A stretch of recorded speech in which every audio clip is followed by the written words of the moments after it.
മനുവും വിക്കിയും കൂട്ടുകാരും അയൽക്കാരുമാണ്.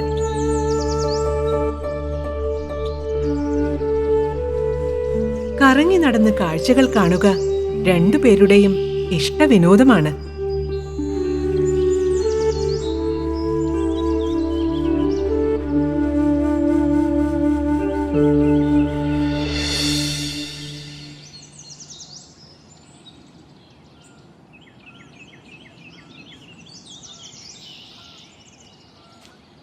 മനു, അത് കണ്ടോ?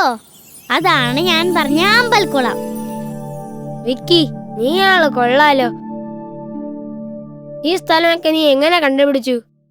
അതോ, മുമ്പൊരു ദിവസം ഞാൻ അച്ഛന്റെ കൂടെ ബൈക്കിൽ ഇതുവഴി പോയിരുന്നു. അന്നേ ഞാൻ നോക്കി വെച്ചതാ. എന്തായാലും കൊള്ളാം, അടിപൊളി. ഇത്ര മീനുകൾ! ഓ, എന്തൊരു ഭംഗിയാണ് അതിനെ കാണാൻ. പല നിറത്തിലുള്ള മീനുകൾ നമ്മളെപ്പോലെ തന്നെ ഓടിച്ചാടി കളിക്കുന്നു.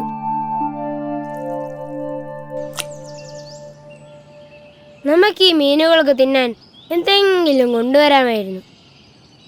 അതെ, നമുക്ക് നാളെ ഇവറ്റകൾക്ക് തീറ്റ കൊണ്ടുവരാം. കൂടെ ഒരു ചൂണ്ടയും. ചൂണ്ടയോ? അതെന്തിനാ? ചൂണ്ടയിൽ തീറ്റ വെച്ച് വെള്ളത്തിലേക്ക് ഇടണം. അപ്പോൾ മീനുകൾ അത് കൊത്തും. ആ സമയത്ത് ചൂണ്ട വലിച്ച് മീനെ പിടിക്കാം. അയ്യോ വിക്കി, ഞാൻ മീനെ പിടിക്കുന്ന കാര്യമല്ല പറഞ്ഞത്. നമുക്ക് മീനുകൾക്ക് തീറ്റ കൊടുക്കാം. അപ്പോൾ മീനുകൾ കൂടുതൽ സന്തോഷത്തോടെ തുള്ളിച്ചാടും. മനു, ഈ മീനുകൾ ഇവിടെ ഇങ്ങനെ തുള്ളിച്ചാടിയിട്ട് നമുക്കെന്ത് കാര്യം? ഇതിനെ പിടിച്ച് വീട്ടിൽ ഫിഷ് ടാങ്കിൽ കൊണ്ടുപോയി ഇടാം. അതൊന്നും വേണ്ട വിക്കി. നീ പേടിക്കാതിരി. ഒരു കാര്യം ചെയ്യാം, ചൂണ്ടൊന്നും വേണ്ട. മീൻ പിടിക്കാനേ ഒരു ചെറിയ വല തന്നെ കൊണ്ടുവരാം. വേണ്ട, നമുക്കെന്നും ഇവിടെ വന്ന് ഈ കുളത്തിന്റെ ഭംഗിയും നിറമുള്ള മീനുകളെയും എല്ലാം കണ്ട് ആസ്വദിച്ച് തിരിച്ചു പോവാം. ഞാൻ എന്തായാലും നാളെ വലയും കൊണ്ടുവന്ന് മീനിനെ പിടിക്കും. നീ ഇവിടെ ചുമ്മാതിരുന്ന് ഞാൻ മീൻ പിടിക്കുന്നത് കണ്ട് ആസ്വദിച്ചോ. അപ്പൊ അതാണ് യവന്മാരുടെ മനസ്സിലിരിപ്പ്. പാവം മീനുകൾ ഇതൊന്നും അറിയാതെ അവന്മാരുടെ മുന്നിൽ തുള്ളിക്കളിക്കുന്നു. എങ്ങനെയെങ്കിലും മീനുകളെ ഈ വിവരം അറിയിക്കണം.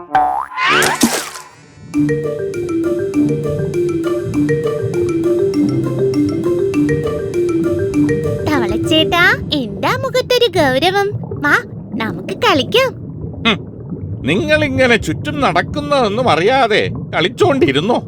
ആ കുട്ടികൾ നിങ്ങളെ നോക്കി പറഞ്ഞത് എന്താണെന്ന് അറിയാമോ? അവരെന്താ പറഞ്ഞത് തവളച്ചേട്ടാ? നാളെ അവർ വലയുമായി വന്ന് നിങ്ങളെ പിടിച്ചോണ്ട് പോകുമെന്ന്. അയ്യോ, നമ്മളിനി എന്ത് ചെയ്യും? നമ്മളിനി എങ്ങോട്ട് പോകും? തവളച്ചേട്ടാ, എന്തെങ്കിലും ഒരു വഴി പറഞ്ഞു തരുമോ? ഓ, എന്നെ കൊണ്ടൊന്നും ചെയ്യാൻ പറ്റില്ല. നമ്മളൊക്കെ ചെറിയ ജീവികൾ, അവർ മനുഷ്യരാണ്. നിങ്ങളെ പിടിക്കാൻ അവർക്കൊരു ചൂണ്ടയോ വലയോ മാത്രം മതി. എന്നാലും നമുക്കും ജീവിച്ചു പോകണ്ടേ? ഒരു കാര്യം ചെയ്യാം. എന്താ തവളച്ചേട്ടാ, എന്താണ് ആ വഴി? നമ്മൾ രക്ഷപ്പെടുമോ? തൊട്ടപ്പുറത്ത് ഒരു കാലൻ ഞണ്ടുണ്ട്. ആളിത്തിരി ദേഷ്യക്കാരനാണ്. പക്ഷേ അവൻ വിചാരിച്ചാൽ ചിലപ്പോ നിങ്ങളെ രക്ഷിക്കാൻ പറ്റും. ഞാനൊന്നു പോയി കണ്ടിട്ട് വരാം. എങ്ങനെയെങ്കിലും മീനുകളെ രക്ഷിച്ചേ മതിയാവൂ എന്ന് തീരുമാനിച്ചുറച്ച തവളച്ചേട്ടൻ കാലൻ ഞണ്ടിനെ അന്വേഷിച്ചു പോയി. അതാ അവിടെ ഒരു കല്ലിനടിയിൽ കാലൻ ഞണ്ട് സുഖമായി കിടന്നുറങ്ങുന്നു. തവള പതുക്കെ പതുക്കെ ഞണ്ടിനടുത്തേക്ക് പോയി.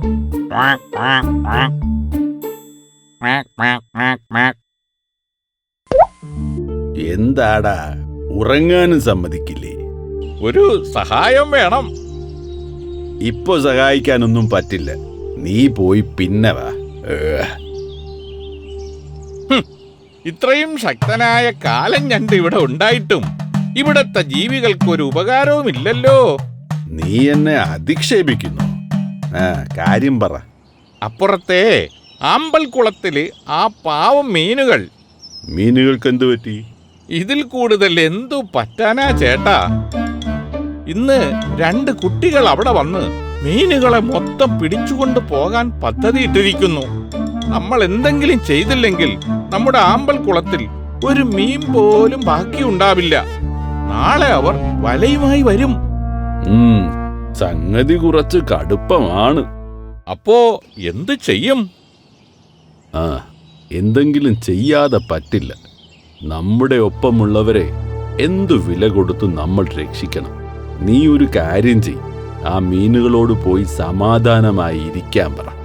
ഞാൻ നാളെ വന്ന് ആ കുട്ടികൾക്കൊരു പണി കൊടുക്കാം.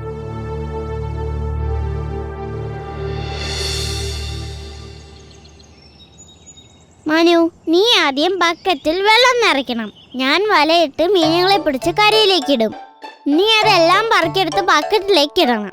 ഒന്നുപോലും തിരിച്ച് വെള്ളത്തിലേക്ക് പോകരുതേ. ശരി, അത് ഞാൻ ഏറ്റു. ഇന്ന് നമ്മൾ കലക്കും. ഈ ബക്കറ്റ് നിറയെ മീനുകളുമായി വീട്ടിൽ ചെല്ലുമ്പോൾ എല്ലാരും ഞെട്ടും. നിന്റെ അച്ഛൻ പുതിയ ഫിഷ് ടാങ്ക് വാങ്ങാനായി ഓടും. കുറെ എണ്ണത്തിന് നീ നിന്റെ വീട്ടിലേക്കും കൊണ്ടുവയ്ക്കോ. നമ്മുടെ കൂട്ടുകാർക്കും കുറച്ച് കൊടുക്കാം. ഓ, അവന്മാരിങ് എത്തിയല്ലോ. ഞാനൊരു പണി ഒപ്പിക്കാം. നീ ഇവിടെ ഇരിക്കും.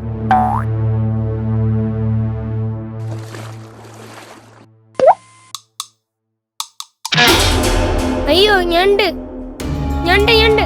വിക്കി, ഓടിക്കോ. പേടിക്കണ്ട മനു, ഇതിന് ഞാൻ ഇപ്പൊ ശരിയാക്കാം.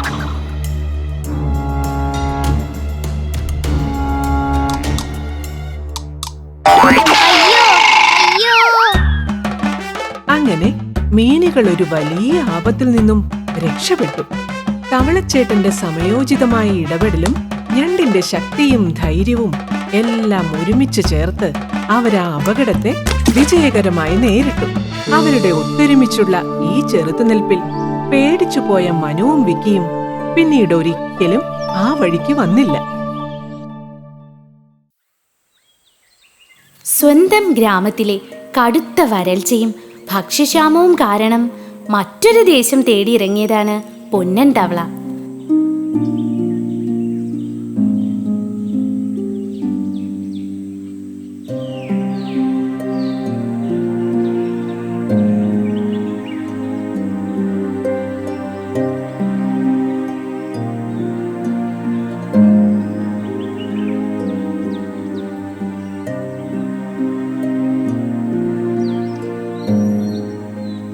വറ്റാത്ത ഒരു കുളമുണ്ടെന്ന് വരും വഴി തവള കേട്ടിരുന്നു. അവിടേക്കുള്ള പ്രയാണമാണ്. ഓ, ഇതെത്ര നടന്നു, ദാഹിച്ചു സഹി കെട്ടു.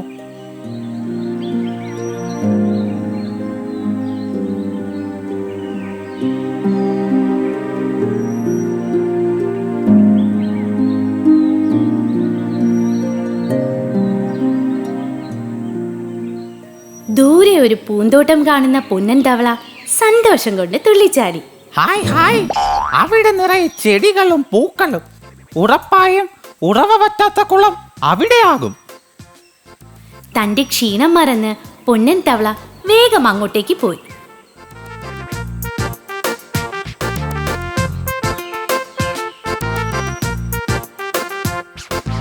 ആ കുളത്തിൽ നല്ല ഭംഗിയുള്ള കുറച്ച് മീനുകൾ താമസിച്ചിരുന്നു. എന്നാൽ ആ മീനുകൾ അവരുടെ സൗന്ദര്യത്തിൽ വല്ലാതെ അഹങ്കരിച്ചിരുന്നു. ഈ കൂട്ടുകാരി, ഇന്നലെ ഇവിടെ വെള്ളം കുടിക്കാൻ വന്ന കാക്കയെ നീ ഭയപ്പെടുത്തി ഓടിച്ചത് എനിക്ക് ഒരുപാട് ഇഷ്ടമായി. ഇവിടെ നമ്മൾ മാത്രം മതി കൂട്ടുകാരി, മറ്റാരും ഇവിടെ വേണ്ട. അതെ അതെ, നമ്മൾ മാത്രം മതി. ഇത് നമ്മളുടെ മാത്രം സ്ഥലമാണ്. ഇവിടേക്ക് ഒരാളെ നമ്മൾ കയറ്റില്ല. ഹയ്യ, ഹായ് കൂട്ടുകാരെ, ഇങ്ങനെ ചാടി നോക്കൂ, നല്ല രസമാണ്. കൂട്ടുകാരെ, ദേ നോക്കിക്കേ, ഇങ്ങോട്ടൊരു തവള വരുന്നു. ഏയ്, ഇങ്ങോട്ടൊന്നുമല്ല, അത് വേറെ വഴിക്കാണ്. അല്ലല്ല, ഇങ്ങോട്ട് തന്നെയാണ്. അതിനെ കണ്ടാലും മതി. അയ്യേ, ഇങ്ങോട്ടാണെങ്കിൽ നമുക്കവനെ ഓടിക്കണം. എനിക്ക് തവളയെപ്പോലെ ഭംഗിയില്ലാത്ത ജീവികളെ കാണുന്നതേ ഇഷ്ടമില്ല. ഇങ്ങോട്ട് വരട്ടെ, ഒരു പാഠം പഠിപ്പിച്ച് വിടാം അവനെ. അപ്പോഴേക്കും പൊന്നൻ തവള കുളത്തിലെത്തി കഴിഞ്ഞിരുന്നു. അന്നേരം മീനുകൾ ഒരാമ്പലിന്റെ അടിയിൽ ഒളിഞ്ഞിരുന്നു. പൊന്നൻ തവള കുളത്തിലിറങ്ങി വയറു നിറയെ വെള്ളം കുടിച്ചു. ഹോ, ആശ്വാസമായി. നീ ആരാ? ചോദിച്ചത് കേട്ടില്ലേ? ആരാ? ഇവിടെ എന്താ? ഇത് ഞങ്ങളുടെ കുളമാണ്. ഹായ് കൂട്ടുകാരെ, ഞാൻ പൊന്നൻ ദൂരെ നിന്നും വന്നതാണ്. ഇവിടെ മാത്രമേ വെള്ളമുള്ളൂ. ദാഹം സഹിക്കാൻ വയ്യാതെ കുടിച്ചതാ. അതിന് എല്ലാവരും കൂടി ഇങ്ങോട്ട് വരികയാണോ ചെയ്യേണ്ടത്? ഇവിടെ ഞങ്ങൾക്കുള്ള വെള്ളവും ആഹാരവും മാത്രമേ ഉള്ളൂ. അതിവിടെ വന്ന് കയറുന്നവർക്ക് തരാൻ പറ്റില്ല. വേഗം തിരിച്ചു പൊക്കോ. അയ്യോ കൂട്ടുകാരെ, അങ്ങനെ പറയല്ലേ. എനിക്ക് പോകാൻ ഇനി ഒരു സ്ഥലവുമില്ല. നീ വേഗം പോകാൻ നോക്ക്. നിന്നെ കണ്ടാലേ ഒരു വൃത്തിയുമില്ല, കാണാനും കൊള്ളില്ല. അയ്യേ, നിന്നെ കണ്ടാലേ അറപ്പ് തോന്നുന്നു. പോ പോ, ഇവിടെ നിന്നും പോ. എന്നെ ഇങ്ങനെ ഉപേക്ഷിക്കല്ലേ. എന്നെയും ചങ്ങാതിയായി കണ്ടൂടെ? അയ്യേ, നിന്നെയാണോ ഞങ്ങൾ ചങ്ങാതിയാക്കേണ്ടത്? അയ്യേ, നീ ഞങ്ങളെ ഒന്ന് നോക്ക്. ലോകത്തിലെ ഏറ്റവും സുന്ദരികളാണ് ഞങ്ങൾ. നീ നോക്ക്, കണ്ടോ ഞങ്ങളുടെ അഴക്? ഈ ഞങ്ങൾ കാണാൻ ഭംഗിയില്ലാത്ത നിന്നെ കൂടെ കൂട്ടാനോ? അയ്യേ അയ്യേ, ചൊറിയൻ തവള. ആ ഭംഗിയില്ലാത്തവന്റെ ആഗ്രഹം നോക്കണേ കൂട്ടുകാരെ. നമ്മുടെ ചങ്ങാതി ആവണമെന്ന്.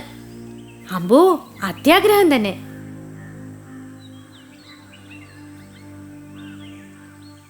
അടുത്ത ദിവസം മീനുകളോട് കൂട്ടുകൂടാനായി പൊന്നൻ തവള കുളക്കരയിലേക്ക് വീണ്ടും വന്നു. അതേ, ഒന്ന് നിക്ക്. താൻ ആള് കൊള്ളാലോ. ഞങ്ങൾ എതിർത്തിട്ടും വീണ്ടും താൻ കുളത്തിൽ ഇറങ്ങിയല്ലേ? അയ്യോ, അങ്ങനെയല്ല. അല്പം വെള്ളം കുടിക്കാൻ വേണ്ടി മാത്രമാണ് ഞാൻ കുളത്തിലിറങ്ങിയത്. ഞാൻ കുളത്തിലിറങ്ങില്ല, അല്പം വെള്ളത്തിന് വേണ്ടി മാത്രം. നീ വെള്ളം കുടിക്കണ്ട, പോകാൻ നോക്ക്. വെള്ളം കുടിക്കാൻ എനിക്ക് അവകാശമുണ്ട്. ഞങ്ങളോട് അവകാശത്തെക്കുറിച്ച് പറയുന്നോ? ഇവിടെ നിന്ന് വേഗം പൊയ്ക്കോ. ഇതെല്ലാം കണ്ടുകൊണ്ട് ഒരാമ കുളക്കരയിൽ ഇരിപ്പുണ്ടായിരുന്നു. കുളത്തിലിറങ്ങാൻ കഴിയാതെ തവള വിഷമിച്ചു പോകുന്നത് കണ്ട ആമ മീനുകളുടെ അടുത്തേക്ക് ചെന്നു. എന്താ നിങ്ങൾ അവനെ കുളത്തിലിറക്കാത്തത്? ഞങ്ങൾ അവനെ വിരട്ടി ഓടിച്ചു. ഈ കുളത്തിൽ താമസിക്കാൻ ഞങ്ങൾ അനുമതി കൊടുക്കില്ല. ഞങ്ങൾ എത്ര ഭംഗിയുള്ളവരാണ്. ആ തവള എന്തിനു കൊള്ളാം. എന്തൊരു രൂപമാണ് അതിന്. ഛേ, അങ്ങനെ രൂപവും സൗന്ദര്യവും നോക്കി ആരെയും നമ്മൾ വില കുറച്ച് കാണരുത്. ഞങ്ങൾക്ക് ഞങ്ങൾ മതി. നിങ്ങൾക്കറിയാമോ, ശക്തനായ സിംഹരാജനെ ഒരിക്കൽ വേടനിൽ നിന്നും ഒരു കുഞ്ഞെലിയായിരുന്നു രക്ഷിച്ചത്. വലിപ്പമോ രൂപമോ ഭംഗിയോ നോക്കിയല്ല ഒരാളെ വിലയിരുത്തേണ്ടത്. അതുകൊണ്ട് ഞാൻ പറയാനുള്ളത് പറഞ്ഞു, അത്രമാത്രം. അനുഭവം ഗുരു. ഞങ്ങളെ കുളത്തിൽ വെള്ളം കുടിച്ചിട്ട് ഞങ്ങളെ ഉപദേശിക്കുന്നു. നോക്ക്, നിങ്ങൾ വിചാരിക്കും പോലെയല്ല. എല്ലായിടത്തും വെള്ളം വറ്റിത്തുടങ്ങി. ഇവിടെ വെള്ളമുണ്ടല്ലോ. ഭാഗ്യം കൊണ്ട് മാത്രമാണ് ഇവിടെ ഇപ്പോഴും വെള്ളമുള്ളത്. എപ്പോൾ വേണമെങ്കിലും ഈ കുളവും വറ്റും. ഇവിടുത്തെ വെള്ളമൊന്നും പറ്റില്ല. ഒന്ന് ഓർത്തു നോക്ക്, ഈ കുളത്തിലെ വെള്ളം വറ്റിയാൽ നിങ്ങൾ എന്തു ചെയ്യും?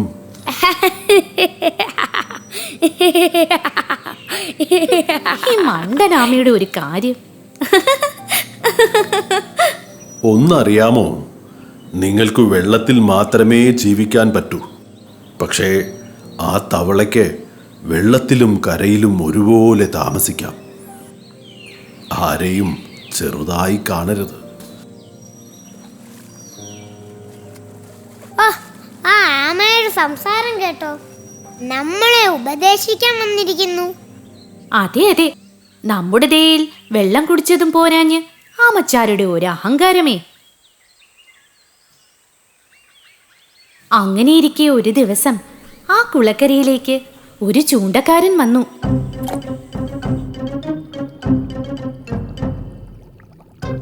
അയ്യോ കൂട്ടുകാരെ, ആപത്താണ്. ആ ആഹാരം കഴിക്കരുത്. അതൊരു കെണിയാണ്. നിങ്ങൾ അപകടത്തിലാകും. എന്ത് ധൈര്യത്തിലാണ് വൃത്തിയില്ലാത്ത നീ ഈ കുളത്തിലിറങ്ങിയത്? വേഗം കരയിലേക്ക് കയറിക്കോ.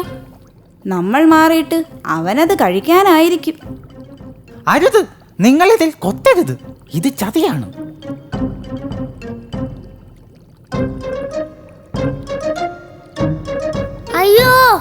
അയ്യോ, അപ്പൊ ഞങ്ങൾ ഇത് കൊത്തിയിരുന്നെങ്കിൽ? അതെ, അപകടം ആയേനെ. ക്ഷമിക്കണം ചങ്ങാതി. ഞങ്ങൾ നിന്നെ ഒരുപാട് കളിയാക്കി, എന്നിട്ടും നീ ഞങ്ങളോട് വെറുപ്പ് കാട്ടാതെ ഞങ്ങളുടെ ജീവൻ രക്ഷിച്ചു. തവളച്ചാരെ, ഇനി നീ എന്നും ഞങ്ങളുടെ നല്ല ചങ്ങാതി ആയിരിക്കും. നിനക്ക് എത്ര കാലം വേണമെങ്കിലും ഈ കുളത്തിൽ കഴിയാം.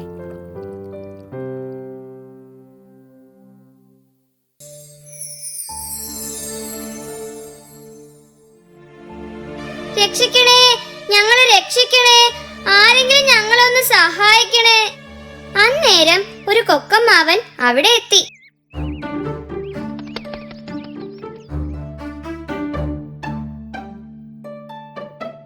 ആ കാഴ്ച കണ്ട് കൊക്കമ്മാവന് സന്തോഷമായി.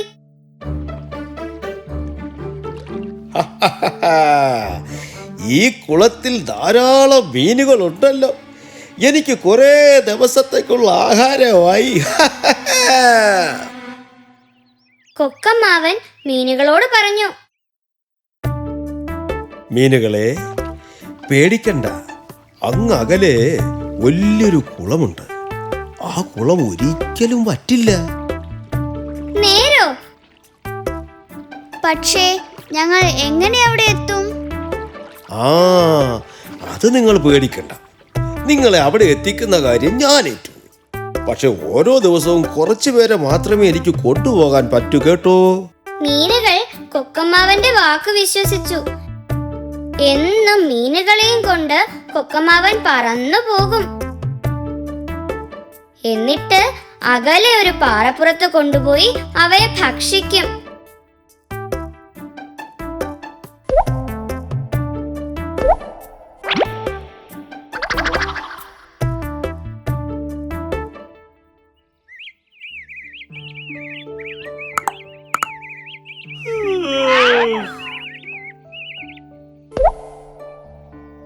കുളക്കരയിലെ പൊത്തിൽ താമസിച്ചിരുന്ന ഞണ്ടിന് കൊക്കിന്റെ ഈ ചതി മനസ്സിലായി.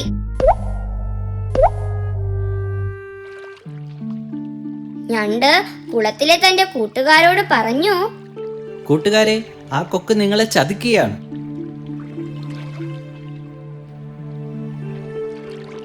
അവൻ നിങ്ങളെ കുളത്തിലേക്കല്ല കൊണ്ടുപോകുന്നത്, വഴിക്ക് വെച്ച് ഭക്ഷിക്കുകയാണ് ചെയ്യുന്നത്.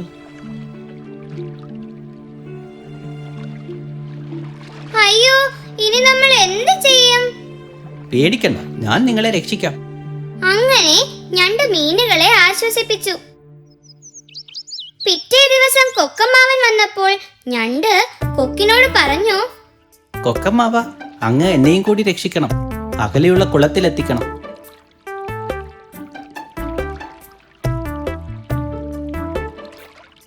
ഓ, അതിനെന്താ, നീ എന്റെ പുറത്ത് കയറിക്കൊള്ളൂ. അങ്ങനെ മീനിനെയും കൊത്തിയെടുത്ത് ഞണ്ടിനെയും തോളിലേറ്റി കൊക്കമ്മാവൻ പാറപ്പുറത്തേക്ക് പറന്നു.